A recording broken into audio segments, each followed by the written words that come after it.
Well, it was a good weekend for us. I thought our guys kind of really made a mental adjustment to the team we needed to be at this point in the season.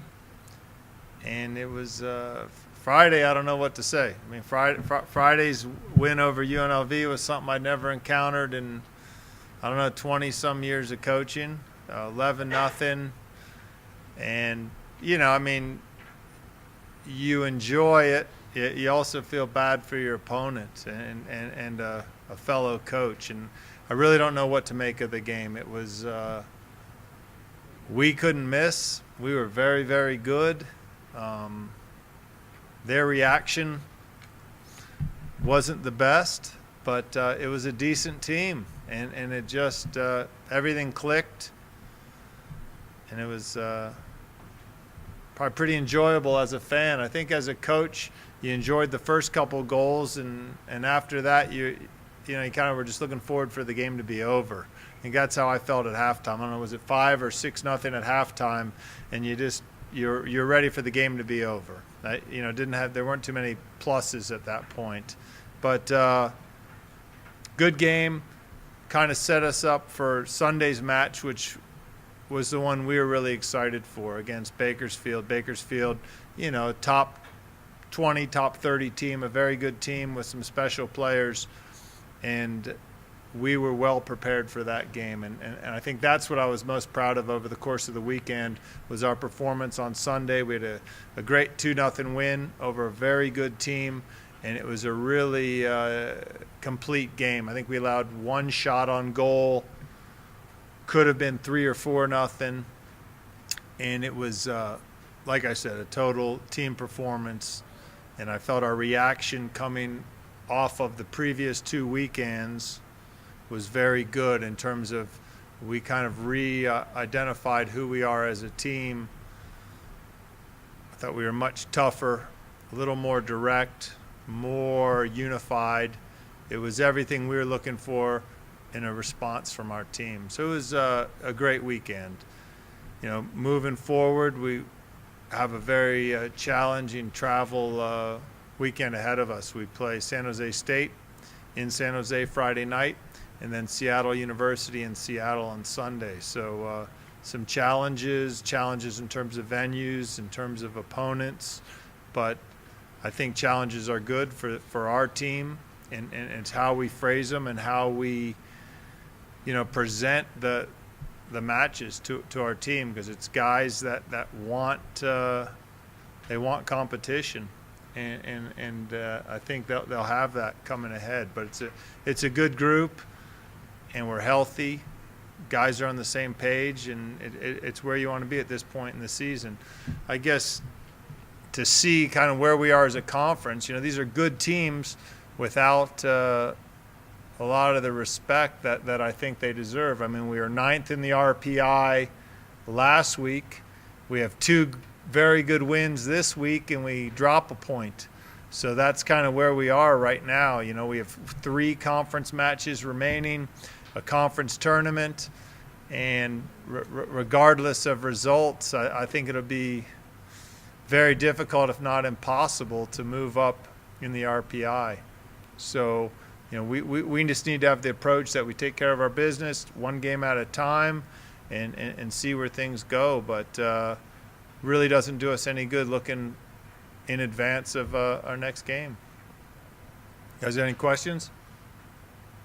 That performance against UNLV, you think you could ever get a stretch like that out of your team again in the remainder of the season? I've coached, I don't know, I think I've coached like 22 years. I forget. I've never had a game like that, so probably unlikely. It's against a decent opponent. UNLV is not a bad team. Just the stars were aligned, and we finished our chances. It was, I think, just take it for what it was. It was fun for the guys. I think as a coach, like I said, it was enjoyable the first couple goals, and that it took the heat off, and it was nice. But after that, you're almost kind of cringing, because you always put yourself in the other guy's shoes and the other players, and it wasn't a positive thing for that program and the players and the coaches. You said it was fun for the guys. You think they got anything out of it, like with their confidence and stuff like that? Even though I know you said it's hard to watch another team lose like that. Yeah, a little bit. It's padding their stats. Guys are hungry. People like to score goals. They had fun.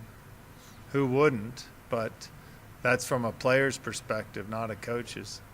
And coach, from your perspective, did you ever think of telling them, okay, 8 is enough, or let's stop at 7, or no more than 11? Did you ever say that, or?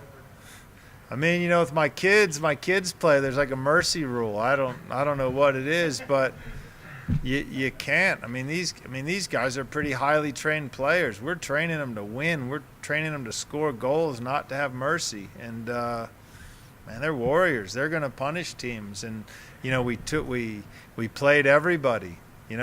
Guys were scoring goals that don't normally score goals or haven't seen that much of the field. So it was their opportunity to showcase themselves, and you can't really ask them to take their foot off the gas. It was a tough one, but to answer your question, no. You put guys on there that haven't played a lot and they're excited to play. You got to let them go.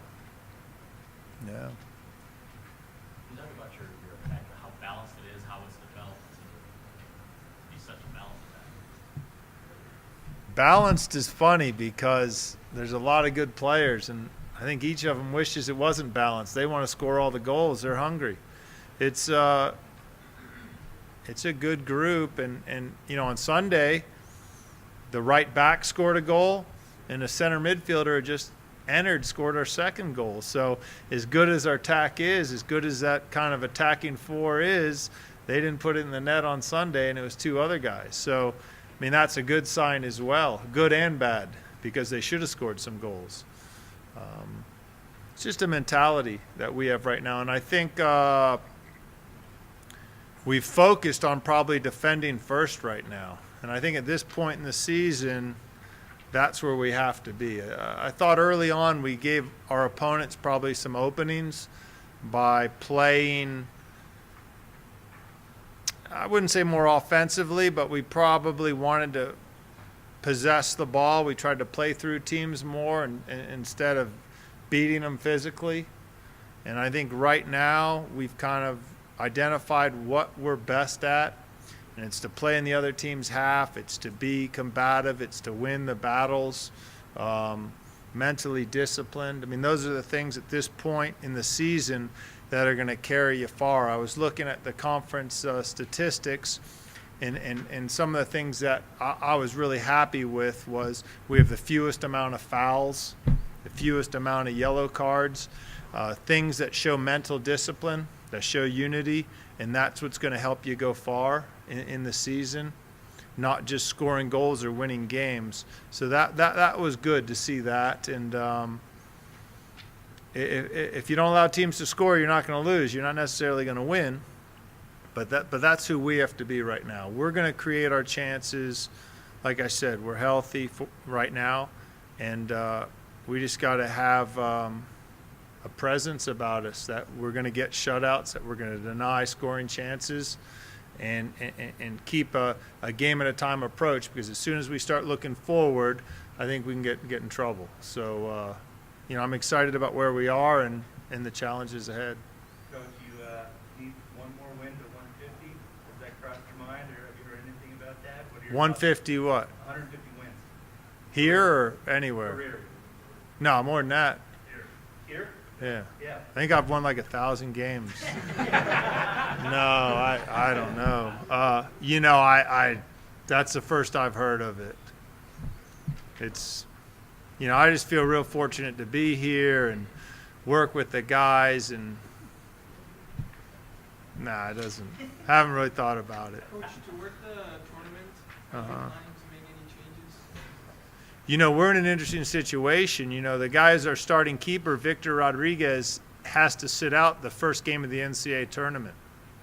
So we need to think ahead who's going to be our goalie for the first round of the NCAA tournament, which we plan on, participating in.